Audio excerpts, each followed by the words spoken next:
자, 오늘은 네 바이블 시리즈 네 번째로서 태도에 대해서 말씀 봅니다. 바른 태도가 믿음이다. 바른 태도가 믿음이다. 이런 제목으로 말씀을 나누겠습니다. 여러분 이제 한번 제가 하나 써봤는데요. 리더십 전문가인 존 맥스웰이라는 사람이 있습니다. 이 존 맥스웰이라는 책을 제가 보면서 리더십에 대해서 배웠는데 그분이 이런 말을 했어요. 태도라는 책에서 이 현재의 삶은 지금까지의 당신의 태도에 의해서 결정된 것이다. 당신의 지금 현재의 모습은 이전에 당신의 태도가 쌓여서 지금까지 온 것이다. 이 말씀입니다.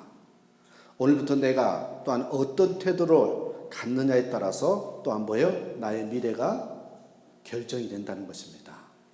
우리가 지금까지 달리 더 멋지고 하나님의 마음에 드는 그런 미래, 내일의 삶을 살기를 원하신다면 먼저 무엇을 바꿔야 된다고요? 나의 삶의 태도를 준비하시고 바꾸셔야 된다는 겁니다.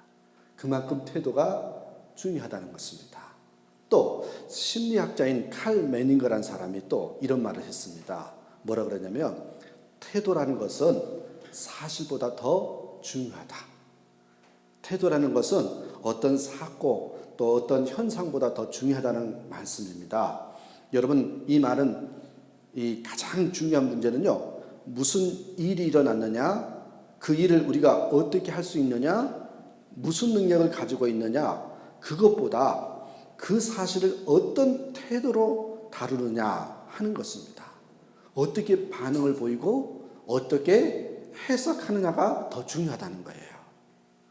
누구든지 사건, 사고는 일어날 수 있습니다. 그러나 세상 사람들은 그 해석이 재수없다고 이야기한다면 우리 믿는 사람은 하나님의 뜻이 있다라고 해석할 수 있는 사람. 그게 믿음 있는 사람과 믿음 없는 사람의 차이입니다.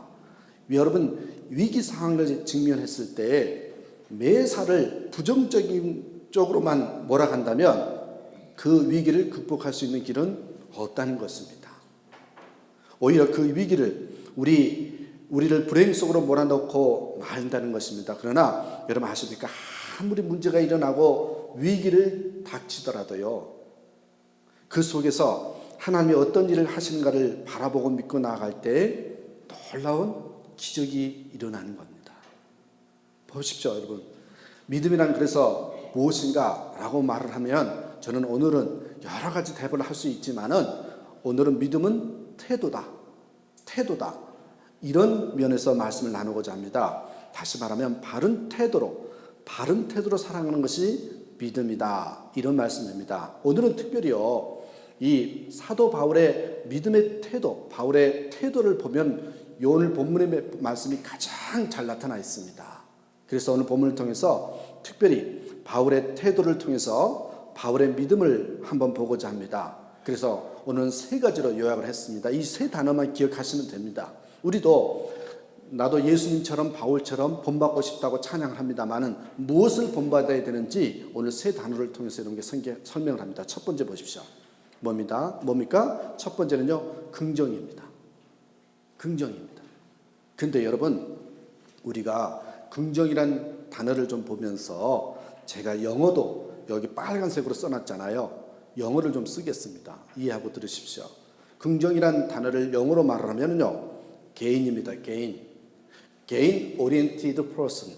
뭡니까?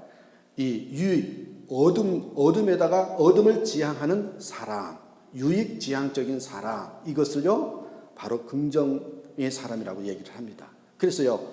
긍정하면 영어 단어로요. 제가 오늘 본문에 맞춰서는 개인이라는 단어를 쓰고 싶은 겁니다.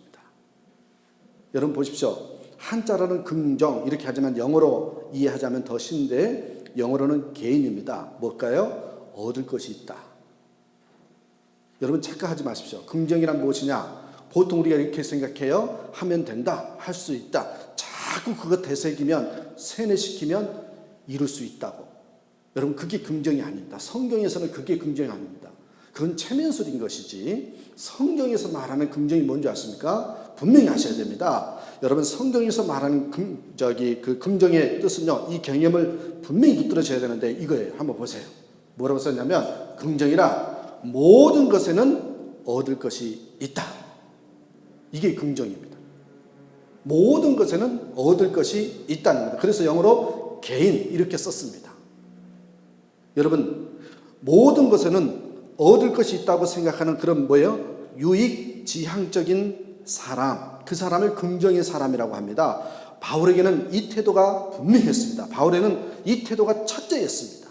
오늘 본문의 13절에 이렇게 얘기를 하죠. 보십시오. 뭐래요? 내게 능력 주시는 자 안에서 내가 모든 것을 할 수 있느니라. 이게요, 앞에서 쭉 설명하면서 결론을 이렇게 맺습니다.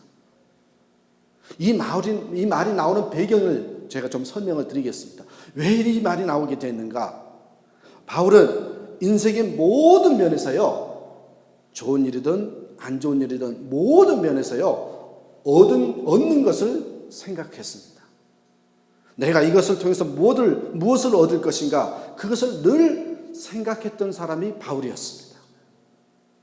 여러분, 이와는 달리 얻는 것을 생각하지 않고요, 반면에 이 반대되는 사람이랄까요?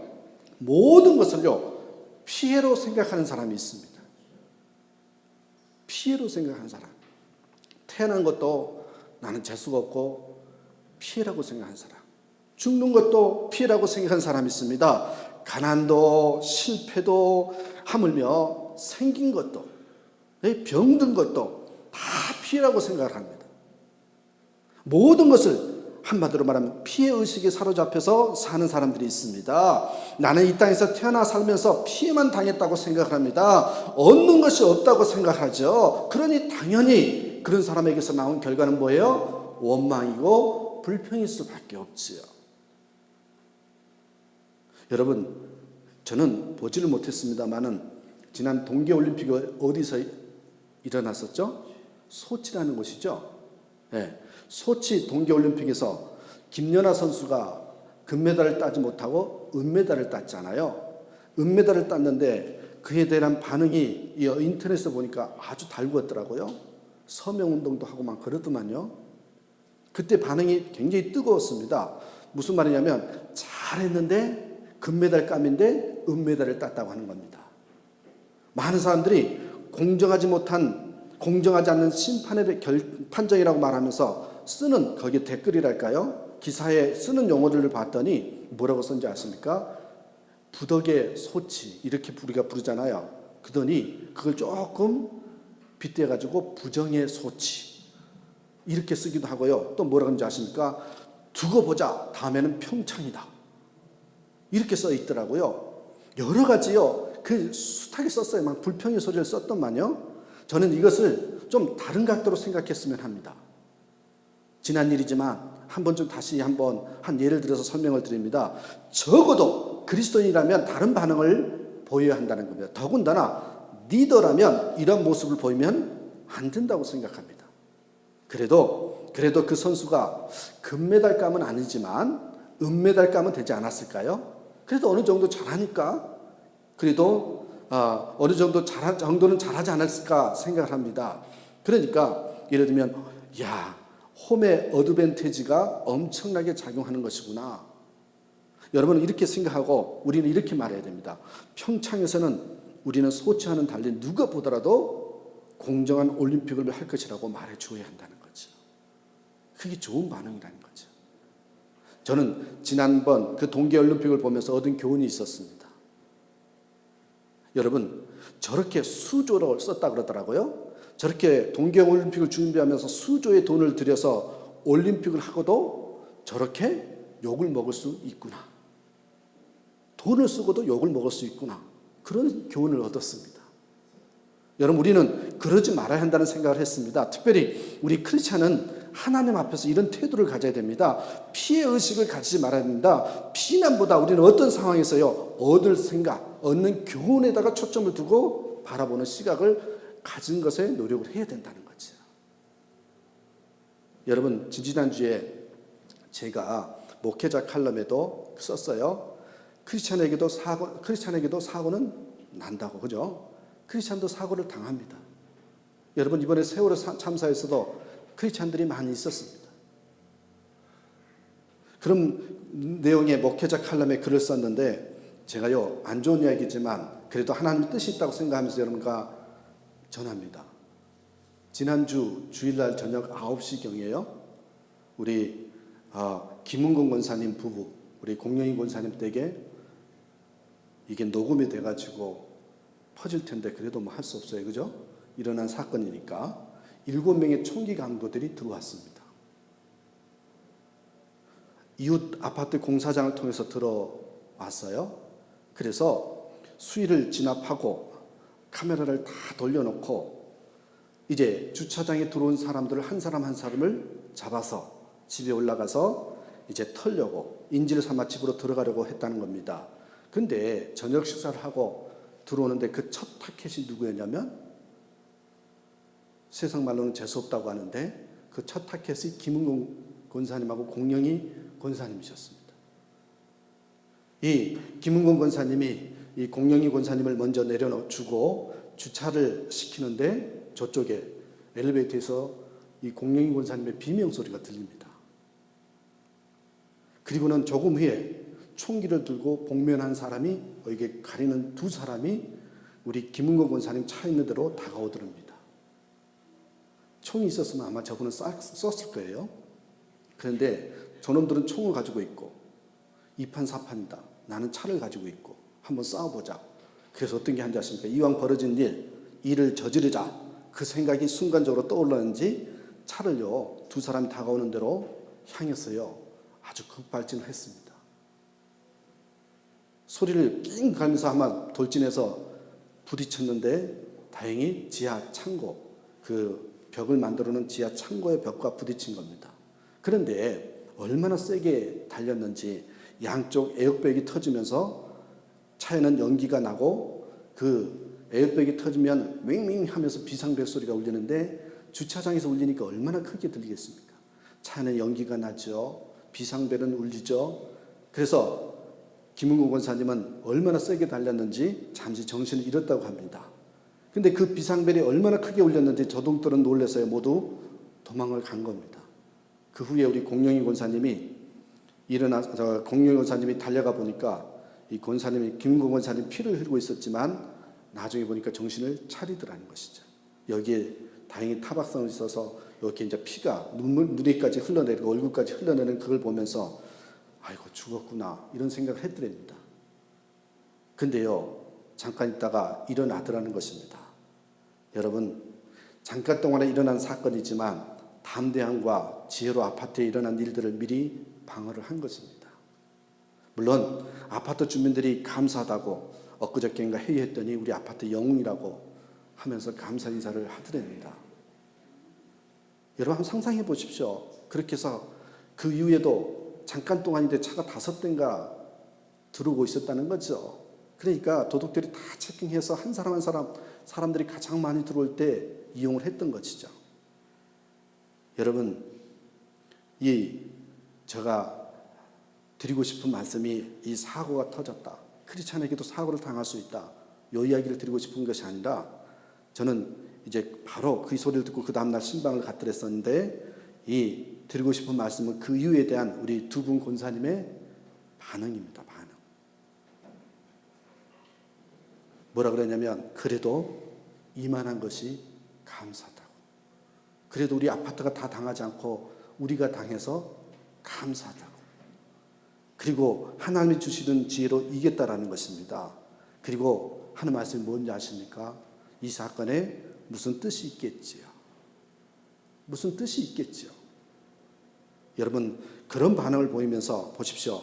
이 어려움 속에서도요 얻을 것이 있더라. 안 일어나면 더 좋겠지만 이 사건 사고 속에서도 얻을 것이 있더라. 이 반응이 뭐예요? 여러분 이게 긍정입니다. 이게 긍정입니다. 여러분 우리 반면교사라는 말이 있지 않습니까? 나쁜 것을 통해서도 배울 것이 있다. 이게 반면교사입니다. 그러면 여러분 나쁜 것도 우리의 스승이 된다는 것입니다. 배우려고 하면 이 나쁜 것도 다 스승이 된다는 것입니다. 여러분 이와 같이 바울의 태도는요 정말요 나는 일체 비결을 배웠노라 계속 그런 말이 나오잖아요. 이 모든 것을 통해서 배우고자 하는 긍정적인 태도를 가지고 있던 사람이 바로 바울이었습니다. 가난해도 괜찮답니다. 왜요? 이 가난을 통해서 배울 것이 많기 때문에. 여러분, 핍박을 당해도 괜찮답니다. 왜요? 핍박을 통해서 오히려 주님과 더 가까워지는 나를 발견한 것을 보고 감사가 되더라는 거죠. 여러분, 이게 뭐예요? 긍정의 태도입니다. 항상 뭐래요? 얻을 것을 생각했습니다. 여러분, 우리 세만이가 지금 군대가 있는데요. 어떨 때 가끔 생각하면요. 용사고 들으십시오. 뭐하러 군대 갔지? 안 가도 되는데 왜 생고생을 하지? 이런 생각이 들 때가 있어요. 제 마음이 그런 생각이 들 때가 있더라. 부모 마음은 어떨까? 그런데요, 저 두 분은 뭐라 그런지 아십니까? 아니라고. 고생을 하고 있지만 인생에 있어서 큰 교훈을 얻고 나중에 더 잘 될 거라고요. 이게 뭡니까, 여러분? 이게 긍정의 태도입니다. 저희 큰아들이요, 한국에 가서 지금 공부를 하고 있어요. 대학교를 가려고 하는데 알바를 하고 있습니다. 음식점에 가서 알바를 하면서 공부를 하고 있습니다. 근데요, 그걸 통해서 배우는 게 많더라는 거죠. 엄마 아빠가 준 돈이 얼마나 귀한지도 알고요. 네? 그리고 한 푼 한 푼 아껴 쓰려고 하는 그 태도들이 달라진 걸 보면서 그래, 좀 더 해라, 이런 마음이 들더라고요. 이게 뭡니까, 여러분? 다 긍정의 태도입니다. 고생할 수 있습니다. 어려움을 당할 수 있습니다. 고난을 당할 수 있습니다. 더 중요한 것이 여러분, 그 사고, 그 사실이 아니라 그것에 대한 태도, 어떻게 우리가 해석하고 바라보느냐는 거죠. 그 속에서도 뭐가 있다? 얻을 것이 있다. 개인 얻을 것이 있다. 이 태도가 뭡니까? 바로요, 긍정이라는 것입니다. 이게 믿음입니다, 여러분. 그래서 보셔요. 필립스라는 목사님이 계시는데, 필립스라는 목사님이 이런 말을 했더라고요. 시련을 침입자로 생각하지 말고 시련을 친구로 생각해라. 왜냐하면 시련만큼 우리에게 많은 것을 가르쳐주는 스승이 없기 때문이다. 여러분에게 나이 드시고 인생의 과정을 겪어보신 분들이 이 말에 동감을 하시죠? 동감을 안 하시는가 봐요? 여러분, 일리가 있습니다. 여러분, 돈으로 살 수 없는 것이 많이 있습니다. 특별히요, 여기서 말하는 스승은요, 돈으로 살 수가 없습니다. 제가 이게 스승은 돈으로 살 수 없다니까, 에이, 목사님 무슨 그런 소리 했냐고. 돈만 있으면 국어 선생님, 수학 선생님, 아주 비싼 선생님 다 살 수 있다고 그래요? 그거는요, 스승이 아니고요, 강사라 그런 겁니다. 강사라고. 그걸 스승이라고 이야기하지 않습니다. 여러분, 강사는 돈으로 살 수 있습니다. 하지만 스승은요, 돈으로 살 수 없습니다. 그런데 우리에게 가장 큰 스승이 되는 것이 바로 뭐래요? 시련과 고통의 때라는 것입니다. 그때 나를 가르칩니다. 시련을 통해서 우리는 진짜 충신을 압니다. 진짜 친구를 압니다. 진짜 남편, 진짜 아내를 알게 됩니다. 뭘 통해서요? 시련을 통해서요. 어려움을 당해봤을 때요, 정말 이 사람이 나를 사랑하는지 아는지를 알 수 있어요. 좋을 때는 다 좋아요. 여러분, 왜 얻는 게 없습니까? 그래서 여러분, 여기서 긍정의 중요한 원리를 제가 여러분 하나 써놨어요. 이걸 좀 기억해 두셨으면 좋겠습니다. 긍정의 중요한 원리예요. 어떤 상황에서도 얻을 게 있다고 생각하면요, 어떤 결과가 온 줄 아십니까? 뭐라고 밑줄 그었습니까? 모든 것을 소중히 여길 수 있다는 거예요. 모든 것을 소중히 여길 수 있다는 겁니다. 이게 굉장히 중요한 원리입니다. 여러분, 어떤 상황 속에서도 얻을 게 있다고 생각하면 모든 것을 소중히 여길 수 있습니다. 여러분, 긍정, 이 gain oriented person, 여러분, 이것과 반대되는 사람이 어떤 사람입니까? 여기 모든 것을 소중히 여기는 사람, 그 반대 말이 뭐냐면 세상 모든 것을 하찮게 여기는 사람이에요. 그래서 제가 써놨어요. 한번 보세요. 긍정의 사람과 반대되는 사람은요, 세상 모든 것을 하찮게 여기는 사람. 이런 사람이 뭐예요? 피해 의식을 가진 사람입니다. 여러분, 피해 의식을 가진 사람은요, 모든 게 하찮게 여기면서 무엇은 아무런 의미가 없다. 에이, 그것도 별것 없어. 이렇게 말을 합니다. 여러분, 우리에게 비전 중요합니다. 하지만 너무요, 이 비전 하면서 이상적인 것만 추구하는 모임이나 사람을 보시면 문제점이 있습니다. 본인들은 깨끗하고 바르다고 한 사람들이 주로 이런 경향이 있습니다. 그게 무엇일까요? 현실을 하찮게 여깁니다.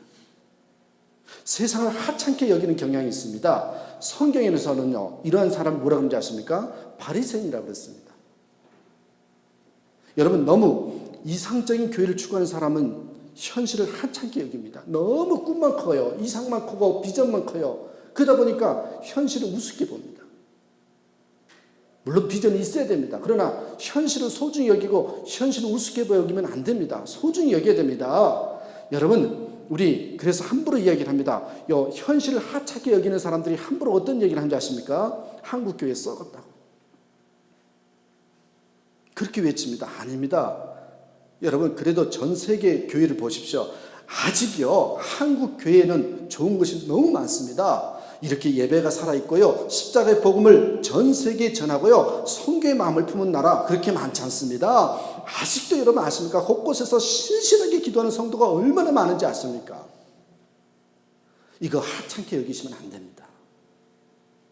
여러분, 요즘 대형교회가 한국교회에 큰 영향을 끼쳤는데 요즘은 대형교회가 욕을 먹고 오히려 더 복음의 길을 막고 있는 경우도 있어요.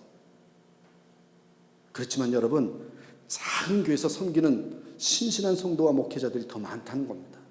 그래서 한국교회 아직 희망이 있습니다. 희망이 있습니다. 일부에서 자기들이 가진 기준을 가지고 맞지 않으면 다 썩었고 망한다는 식으로 말을 합니다. 한국교회가 썩었다고 외치는 사람은요, 성경과 하나님을 올바르게 이해하지 못하고 있는 것입니다. 성경이에요. 하나님은 하나님의 자녀가 잘못된 길을 가고 있으면요, 하초리를 들고 계신다고 그랬어요. 그래서 돌아오게 합니다. 돌아오게 합니다. 여러분, 병들면 싸매 주시는 분이 우리 하나님입니다. 이런 하나님을 믿어야 됩니다. 여러분, 용서하고 들으십시오. 오늘 별로 이렇게 아멘이 안 나오시는데요, 괜찮습니다. 종종요, 여자분들 중에서요, 남자들 하찮게 여기는 분이 있어요.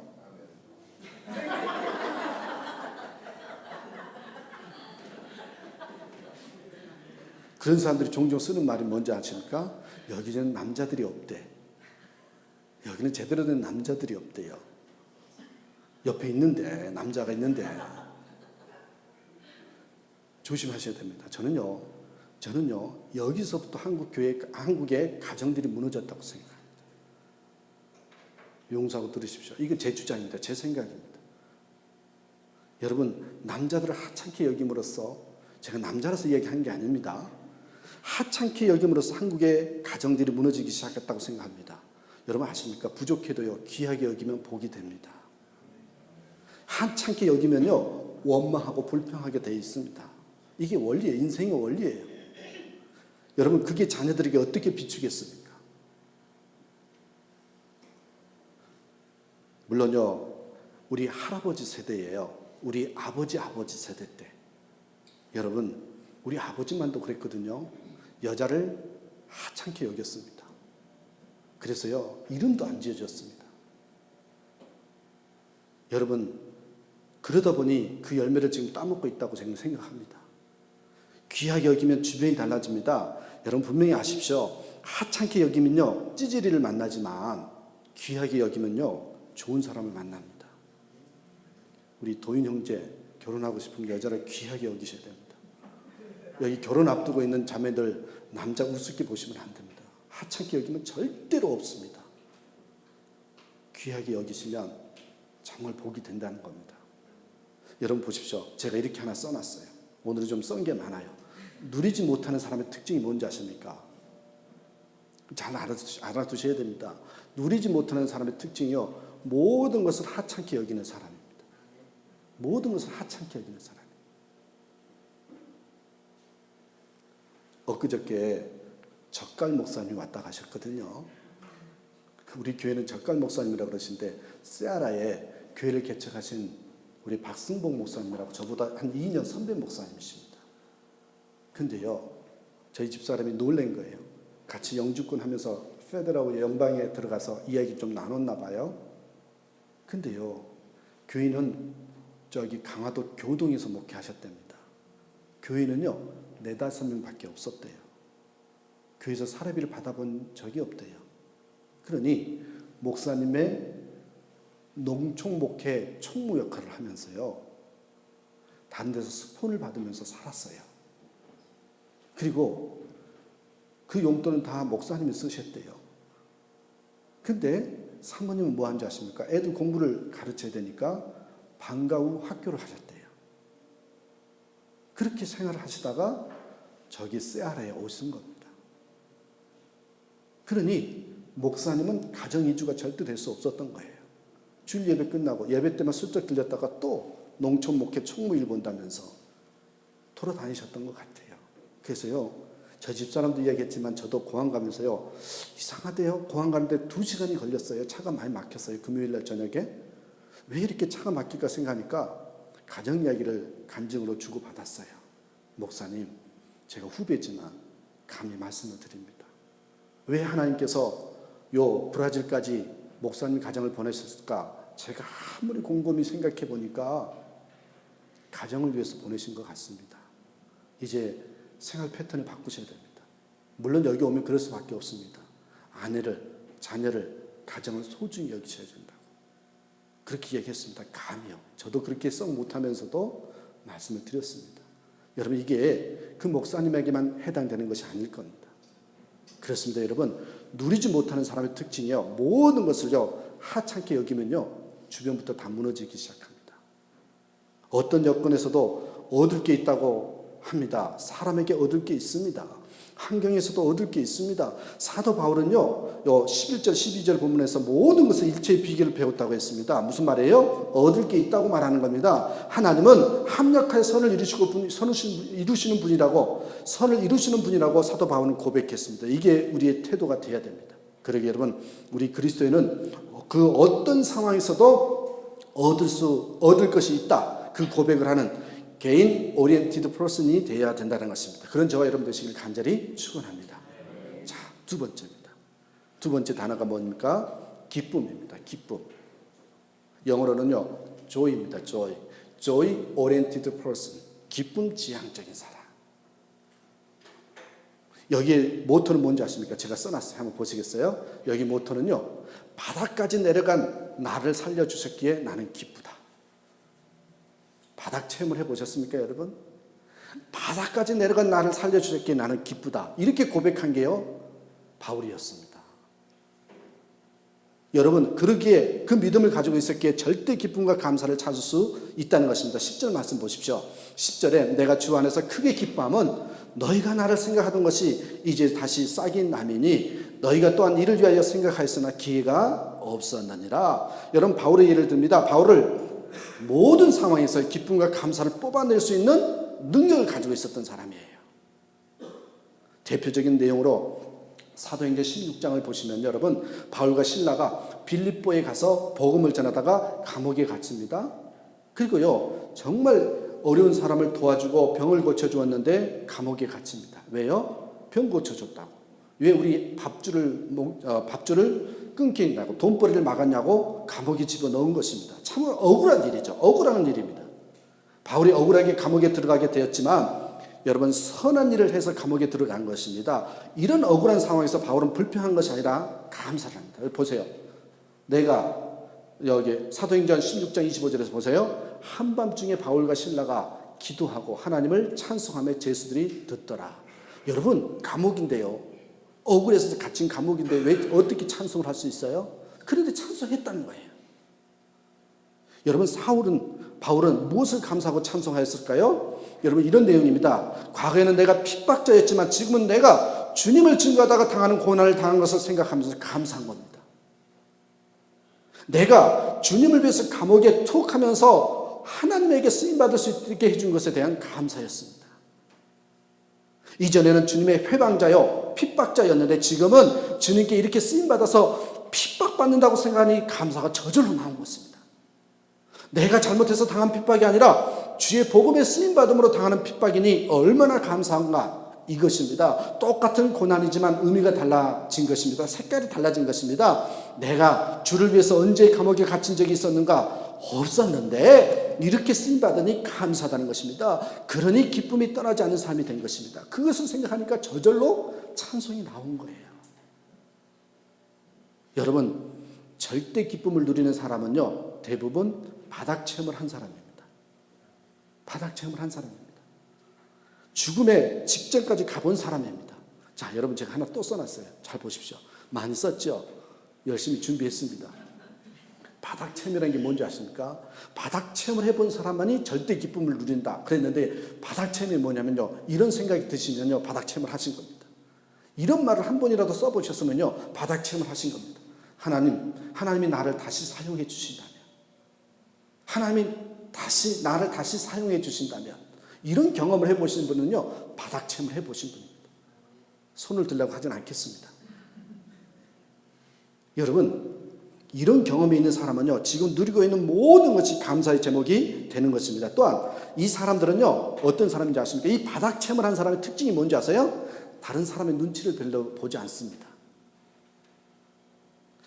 다른 사람의 평가로부터 자유로운 사람이 됩니다. 누가 만약 와서 우리에게 너 죄인이지 그렇게 말하면 뭐 이런 게 있어 하면서 대부분 그 전에는 바닥 체험을 안 했을 때는 주먹부터 나갔지요. 뭐 나더러 죄인이라고? 니는 얼마나 잘났냐고 그러면서 싸울 겁니다. 근데 바닥 체험을 해본 사람은요, 여러분 뭐 이런 게 있어 하면서 대부분 사람은 억울하다고 변명을 하는데, 이 너 죄인이지, 예를 들면 바울의 경우는요 자신이 최악의 죄인이고 핍박자라고 대답합니다. 그래 맞아. 근데 네가 모르는 게 있다고. 나는 죄인 중에 괴수였다. 그리고는 뭐랍니까? 만삭되지 못한 존재라고 그렇게 얘기를 합니다. 이 만삭되지 못한 존재라고 얘기를 하면서 또 보십시오. 세상 사람들이 말하는 죄성보다 훨씬 더 깊은 죄성을 느꼈기 때문에 억울함이 없는 것입니다. 여러분, 죄인의식을 가진 세리나 창기들은요 자신들이 더 나쁘다고 인식하기 때문에 변명하지 않습니다. 여러분, 이게 바닥체험입니다. 예수님은 이런 사람을 귀하게 여기셨다라는 겁니다.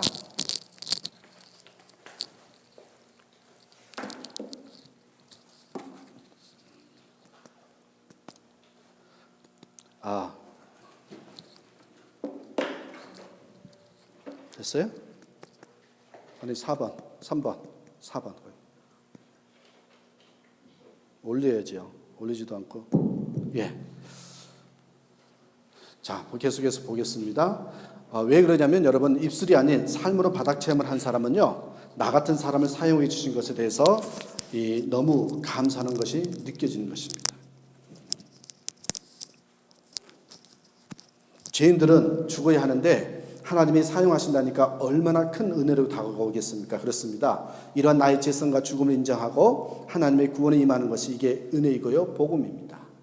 여러분, 탕자의 비유 아실 겁니다. 그래서 인간의 멸망이 하나님의 기회가 되는데 탕자의 비유에서 이것을 보여줍니다. 탕자를 보십시오. 탕자는 자신이 어떤 존재인지를 바닥 체험을 통해서 깨닫습니다. 예? 너무 집을 나갔더니 돼지 쥐염 열매까지 먹잖아요. 바닥을 체험한 거죠. 그래서요 생각나는 게 그래도 아버지하고 집밖에 생각이 안 납니다. 그러니까 이제는 죄인들은 죽어야 하는데, 여러분 보십시오. 이 바닥 체험을 했던 그 죄인, 나 같은 죄인 하면서 이 아버지에게 다가와서 그래도 아버지가 생각나서 나를 품꾼 하나로 여겨주시는 것만으로도 감사하겠다고. 나는 죄인이고 품꾼 하나로만 여겨주게도 감사하다고 했는데 아버지가 어떻게 해요? 아들로 여겨주고요 송아지를 잡아서 잔치를 벌여주니 무엇이든 기쁨이 되는 것입니다. 무엇이든 감사가 된 것입니다. 반면에 보십시오. 집안에 있는 형님은 어땠습니까? 모든 것은 다 잘했다고 생각하니까 아무리 잘해줘도 원망을 합니다. 아무리 잘해줘도 동상을 여러분 쫓아내지 않는 그 하나만으로도 원망을 하고 있습니다. 만족하지 못한 형님을 보게 된 거죠. 그래서요 이렇게 생각하십시오. 제가 하나 또 썼습니다. 여러분, 하나님이 내 삶 속에서 바닥을 체험하게 하는 것은 절대 기쁨을 누리게 하기 위함이다. 그렇습니다, 여러분. 그러므로 깊은 고난에 빠진 사람들이 기쁨이 있습니다.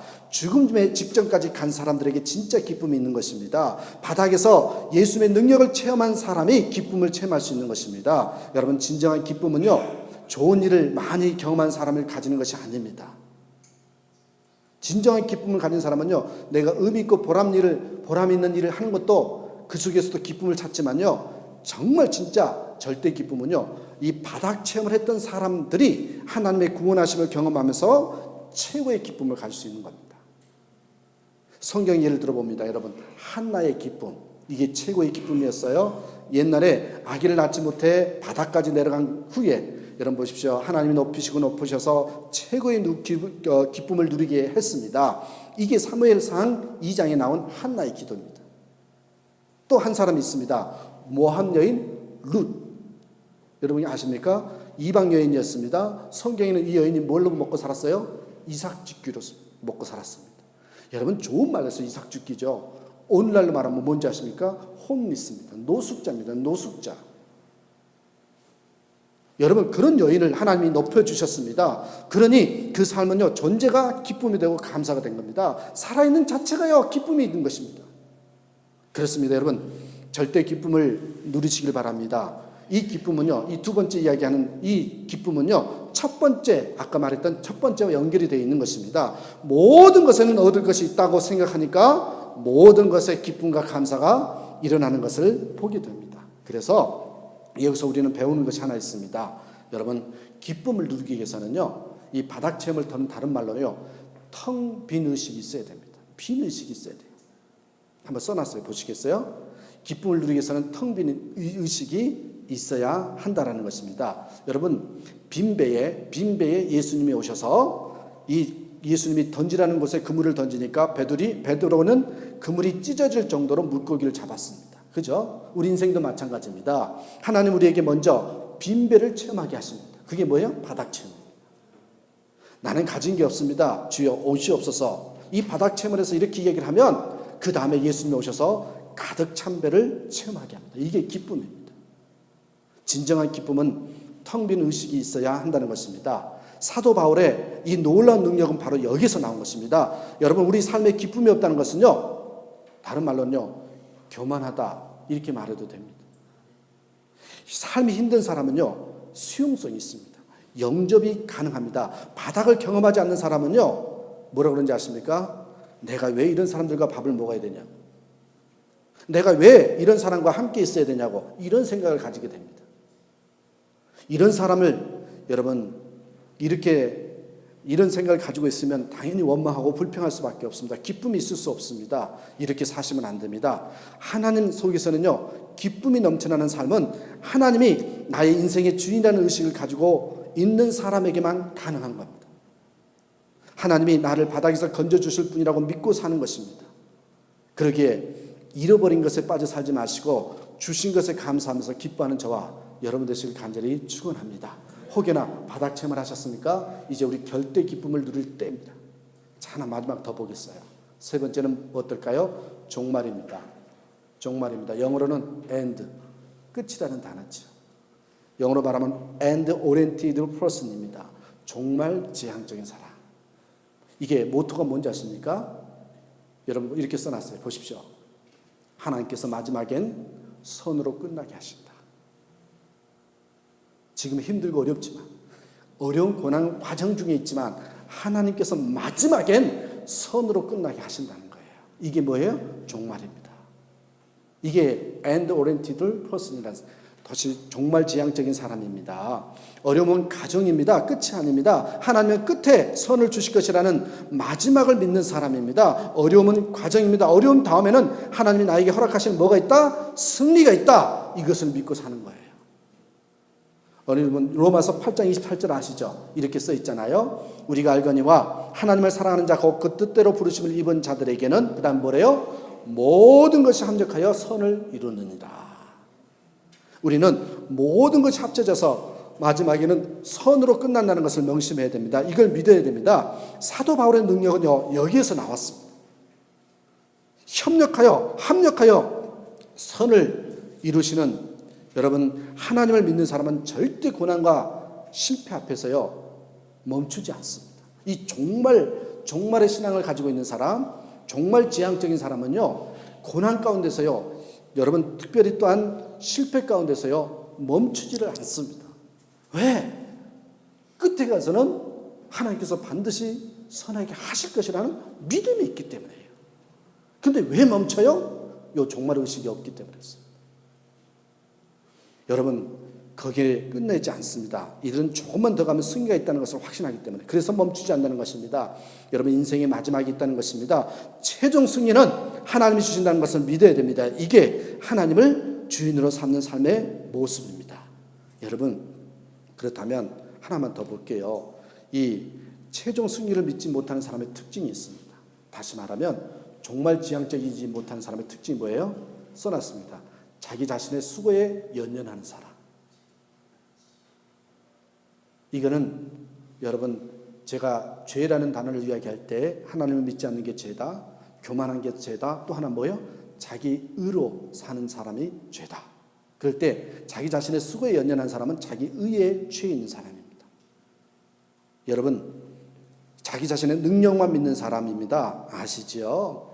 경험해 보셨죠? 자신의 능력을 믿고 한번 살아보십시오. 인간에게는요, 한계가 있거든요. 그러기에 자기 자신의 수고에 연연한 사람은 어느 순간에 가보십시오. 번아웃 됩니다. 어느 순간에 가면요, 좌절합니다. 여러분, 이들에게 이르면요, 이런 사람의 자신의 수고에 연연한 사람은요, 이들에게 특징이 뭔지 아십니까? 이르면요, 억울함이 있습니다. 또요, 조금 이루어지면요, 교만함이 있습니다. 그러니까 자기 수고에 연연하는 사람은 어떤 사람이에요? 최종 승리를 믿지 않는 사람은 어떤 사람이에요? 여러분, 자기 수고에 연연하고 최종 승리를 믿지 않는 사람은요, 억울해하거나 교만하거나, 억울해하거나 교만해하거나, 이 둘 중에 하나입니다. 그렇지만 하나님의 능력으로 사는 사람은요, 결과를 하나님께 맡기기 때문에 뭐가 없습니까? 억울함이 없습니다. 자기 수고를 잊어버립니다. 다른 사람들이 보기에는 정말 수고했다고 하는데 본인은 전혀 수고했다고 말하지 않습니다. 이런 사람들이 쓰는 용어가 뭔지 아십니까? 단지 최선을 다했다고, 이렇게만 말을 합니다. 하나님이 주신 사명을 감당했다고 합니다. 결과를 하나님께 맡겼다, 이렇게 말을 합니다. 사랑하는 여러분, 잊지 마십시오. 우리 하나님은 공가고의 하나님이십니다. 다 외우셨죠, 여러분? 이제 아시죠? 필요할 때, 우리에게 필요할 때 공급해 주시는 하나님이십니다. 뭐예요? 잘못된 길을 갈 때 가르쳐 주시는 하나님이십니다. 상처받고 힘들어할 때 고쳐주시는 하나님이십니다. 이걸 가르쳐서 공가고의 하나님이십니다. 우리는 과정을 즐기고 결과를 하나님께 의탁하는 삶을 살아야 됩니다. 그러면 반드시 우리에게 승리를 주십니다. 여러분 보십시오. 바울의 태도에 대해서 이보다 정확한 본문은 없습니다. 우리는 바울처럼 살아야 한다고 찬양하지만 어떤 면에서요, 이런 태도면을 다시 한번 배우고 우리가 가져야 한다는 것입니다. 자, 기억하십니까? 첫 번째 단어 뭐예요? 긍정. 두 번째 단어 기쁨. 세 번째 단어 종말입니다. gain, joy, end입니다. 그러게 여러분, 이제 우리 말투를 바꾸셔야 됩니다. 자, 우리 말투를 바꾸십시다. 마지막에 하나만 볼게요. 보세요. 자, 한번 따라해 보십시오. 말투를 바꾸셔야 됩니다. 자, 모든 것에는 얻을 것이 있다. 모든 것에는 얻을 것이 있다. 이게 긍정입니다. 두 번째 보십시오. 바닥까지 내려간 나를 살려주셨기에 나는 기쁘다. 조금 길면 좀 흐려져요. 정확하게 한번 다시 한번 해보겠습니다. 시작. 바닥까지 내려간 나를 살려주셨기에 나는 기쁘다. 이게 뭐라 그랬어요? 여러분, 기쁨입니다. 그죠? 마지막 세 번째입니다. 하나님께서는 마지막엔 선으로 끝나게 하신다. 이게 종말입니다. 이러한 신앙으로 말이 바뀌어지고 삶이 바뀌어지는 저와 여러분 되시길 간절히 축원합니다. 기도하겠습니다.